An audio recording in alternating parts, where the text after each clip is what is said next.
Let's go to Paris. I have always hated Paris. However, I recently realised that it might have been the fact that I was going through some shit when I was there, and it wasn't actually the city's fault. So at the end of January, I hopped on a Eurostar determined to give the city a final chance. I wanted to walk around, hit up the tourist spots and do some shopping all at my own pace. So come along as I heal my inner child and have a solo day out in Paris. Why is everything so complicated and in French?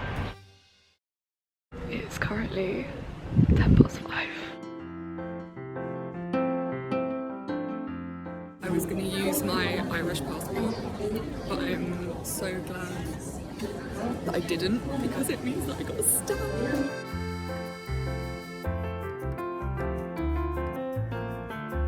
Oh, I really should have gone on that one. I just realised I'm doing the classic, like, what Americans think Europeans do. Just travel to different countries in a day. I'm in. Well, that's fun. Not gonna lie, my French is already failing me, considering I have none. This is not right. I don't know what I'm doing. I feel like a little rat in a tube running around. Daylight. Everyone keeps trying to strike up a conversation with me. I'm blaming this car. I could look up where I'm going, but I'm doing Paris hardcore mode. I'm stuck in the middle of an island, and I just have to cross the road. How do I cross the road? Is this what's going on? Oh, it's green. Well, that's one embarrassing.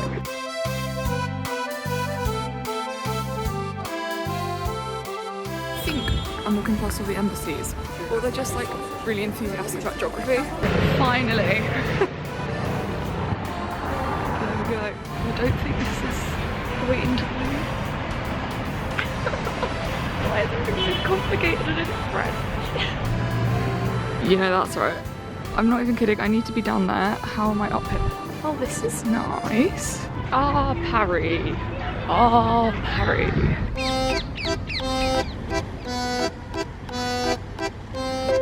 That should be a lot better than what I did when I was 16. One downside to solo travelling. No one can take silly photos of you. You've got to take the silly photos yourself. Okay, so I have been to the Louvre before. However, I mean, it's massive, obviously I haven't seen it all. And also, when I booked this trip, it said it was going to be torrential rain all day, and it's actually alright, but I'm excited. It was when I was sat watching everyone here that I realised I was having like the best day, which kind of took me by surprise. Can't lie, my feet are getting sore. I found an alcove. It would take 5 or 4 of that.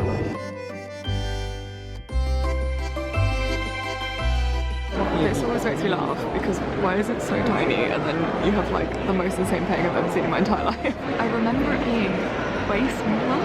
Everyone's shocked that it's way smaller than they think it is. It's actually bigger than I remember it being. So.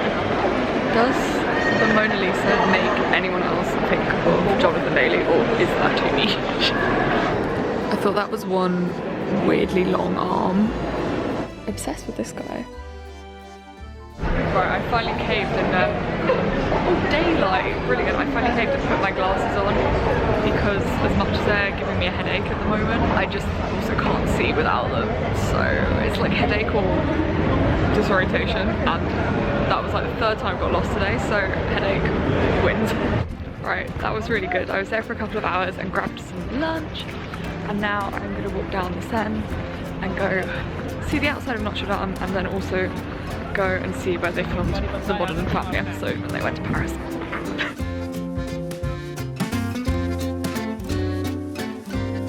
I was also just thinking, I've never been to a museum like completely by myself before, and usually they absolutely destroy my back and I'm like miserable, but I could like completely set my own pace, and I was like sitting down in each gallery and like really taking everything in. As comfortable as I am doing things by myself, I think this trip definitely made me realise that I don't always have to take everything solo, and like it's okay to accept that sometimes things can be more fun with friends.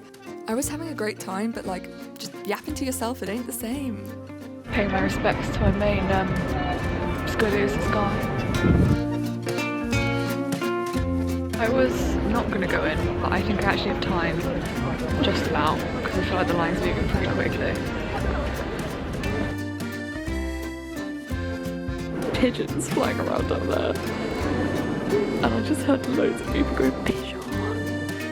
As much as I did love doing all of the tourist spots, or some of them, I do really want to explore Paris a little bit deeper and more sort of local areas and coffee shops and things like that, because you'll never really get the sense of a city just from the centre of it. Alas, I didn't have time. I feel like my tiny little G7X is not doing like the scale of these buildings justice. This is crazy. You just turn the corner and there's just like a whole like building.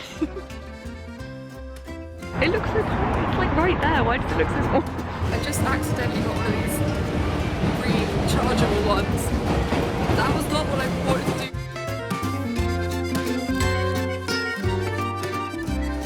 The guy just stopped me to tell me that he looked very pretty, and I was like, oh, he was like, excuse me, what? And I was like, so English? Do you speak English? And he was like, no. I was like, yeah. He was like, no, the scarf. There we go. He said I looked very pretty, and we had a chat, and we just walked off. So it actually wasn't a creepy interaction, it was quite pleasant. Could never be having that in London. I was getting a little bit judged for coming just for the day though. Why? Oh my goodness, I didn't know that was it. I was like, why? There's so much to see. I was like, I know, I'm sorry. My camera is quite literally not focusing on the lights. I think it's a sign from the copyright gods. Okay, city mapper, take me home.